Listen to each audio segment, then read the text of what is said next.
It is, yes. See? Chris, are you bringing us some donuts back? You better shake that camera, yes, buddy. Uh-oh. Okay. Yeah, thank you. That does look pretty good. We don't call them sweet pea by accident, do we? That's right. Just walking along, I saw a tumble, and then I heard a moan / scream, and I knew what had happened. It was 11 a.m. when a trio of hikers saw a young woman fall down a rocky cliff near Three Bears Trail inside Pilot Mountain State Park. We ran down to help. I guess that's I have that in me. Indeed, they do. Tracy Vendeventure is a 20-year-old paramedic student, and Roger Diaz, a physician's assistant. Together, they came to the aid of the 17-year-old woman. I did an assessment, and I did what I was trained to do in school. And she seemed, she seemed like she was pretty lucky considering the fall. Lucky may be an understatement. First responders say the teen slipped and plummeted 40 feet, landing on a rock ledge. We've had some very serious falls there, fatalities, and a lot of serious injury as a result of falling on that rocky type ledge. Easy. It took more than a dozen first responders over an hour to carry the girl out of the gully. We'd go a short distance and then switch out. Across dangerous terrain, and finally up this steep embankment to safety. Good, stop. You feel better, okay? It was nice meeting you. It seemed like there was a lot of people who were trained medically. I think it was her lucky day. Well, take a look at these flames over here. Firefighters setting what's called a backburn, safely and intentionally burning up this dry fuel that you see on the ground near this home, so that when the flames from the Horton fire come close, they can't get any closer. The fire threatening some 55 homes in Blowing Rock, crews working all day and all night to protect them, staging their engines nearby and setting backfires. Pilots also took to the skies today, dumping retardant on the fire, helping ground crews get it under control. As of tonight, the Horton fire is 65% contained, having already torched some 900 acres, forcing several homeowners to evacuate and closing a main road. Firefighters helping out this homeowner on Duggar Fire Tower Road today, setting backburns on his property, the owner trying to take it all in stride. I'm pretty well off, but some of the houses around here got trees right on top of them. Those are the ones I'm worried about. As far as the scope and scale of the number of fires that are taking place in the mountain region of North Carolina, I have not personally seen that, just number of fires. Fire behavior, yes, we've certainly seen fires this intense before, but not this many, and just the scope and scale of it across the region.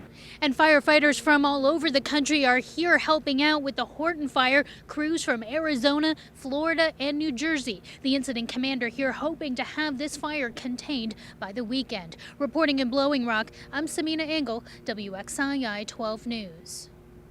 This is about as far as we could get into Princeville. Much of the city still submerged in about 3 to 4 feet of water after Hurricane Matthew flooded the Tar River. But thanks to the work of National Guards members, including some from our area, things are slowly getting back to normal. We pumped right at 90 million gallons of water out. Even at 5 million gallons per minute, it is taking a whole lot longer to get water out of Princeville than it did to come in.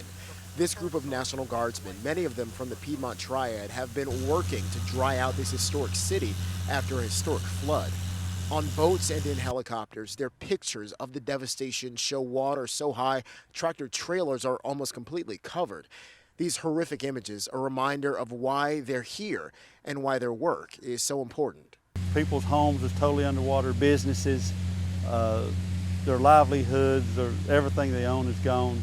So it's devastating. It gives you a sick feeling, and it kind of spurs you to want to help, do all you can, work that extra hour, on the pumps, try to get these people's lives back to some form of normal. The first sergeant says he expects to be here another 3 days or so, but a sign that things are getting better. Much of this dry land a few days ago was completely underwater.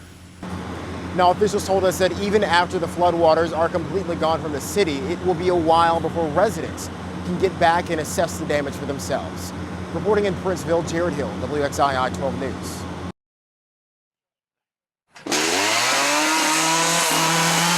I'm known as the Mal Hatter, a madman with a chainsaw. I show up, I get out of my truck, and I don't have the top hat on, and people are asking me, hey, where's the top hat? I've carved everywhere from Florida to Washington State. As you can see, to do this, you got to be part athlete, part entertainer, and part artist. About 12 years ago, I ran into some guys doing chainsaw art and I asked one of them to sculpt one of my dogs for me. I kept looking at that sculpture after I got it and said, hey, I can do this. And I picked up a saw, started carving out stuff. 10 years later, I've been at it full time and I've never looked back. It's very easy to mess up on a cut. One wrong plunge cut if we're going straight into the log or something like that and you go too deep and then you got a big cut that you got to figure out how to get back out of it. In this profession, it has the speed and sound of motocross with the skill and accuracy of a brain surgeon. I enjoy the fast and the furious pace and be able to create something that, you know, maybe 200 years from now will still be around when I'm gone. It's the hottest, fastest, most dangerous art form in the world, and it's growing in popularity every year. We're the rock stars of the art world.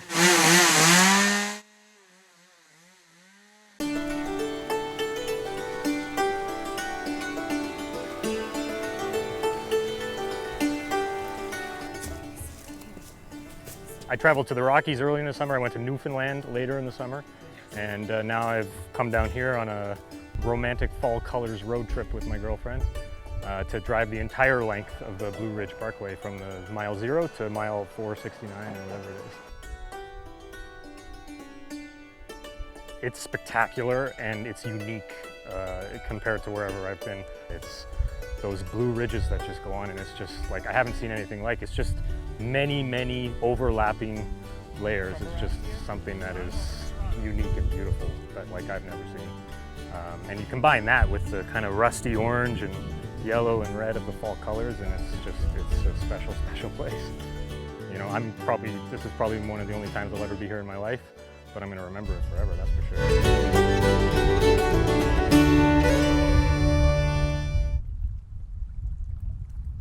A year ago Sunday, North Carolina lost by 32 points at Cameron to finish up the ACC regular season 5-11. Now, after an unprecedented turnaround, they are ACC champs for the 28th time in school history. Go, Heels, go! They did, even without their usual 5. On senior night, Roy Williams started 3 walk-ons against the 4th-ranked Blue Devils, but when they checked out of the game a minute and a half in, UNC was up 3-zip. Then the big boys went to work. Tyler Zeller practically does a chin-up on the rim, and the Heels were rolling early. Duke, though, has presumptive ACC Player of the Year Nolan Smith. Here he drives and dishes to Miles Plumlee for the jam. Then it's Seth Curry knocking down his 4th 3 of the first half. He finished with 6 triples and 20 points.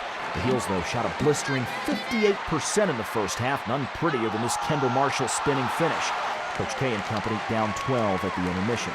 Second half, more from Smith, high off glass as Duke goes on a 7-0 run, and the deficit is down to 5. But Harrison Barnes came to play. He held Kyle Singler to 3 for 14 from the field and dropped 18 of his own, including this 3 to extend the lead back to 12, and the most emphatic dunk of the night. Despite a game-high 30 from Smith, the Heels hold on by 14 and win their 14th ACC game of the season. Biggest year-to-year in-conference win total improvement in league history. The biggest turnaround is just, I think, our team chemistry. I think how tight we all together, and we've been through a lot. I mean, we've lost a lot of great players, and we've just bonded together and push each other and try to become a better team. It is an ACC championship. You know, we're very excited about that, but you know, it's not a national championship. You know, we have to, still continue to play hard. We got the ACC tournament here coming up. By winning the ACC's regular season crown, the Heels earn a first-round bye for the ACC tournament. Their first game will be Friday, and who knows, Sunday, maybe we'll see another Duke-Carolina matchup for all the marbles. In Chapel Hill, Kenny Beck, WXII 12 News.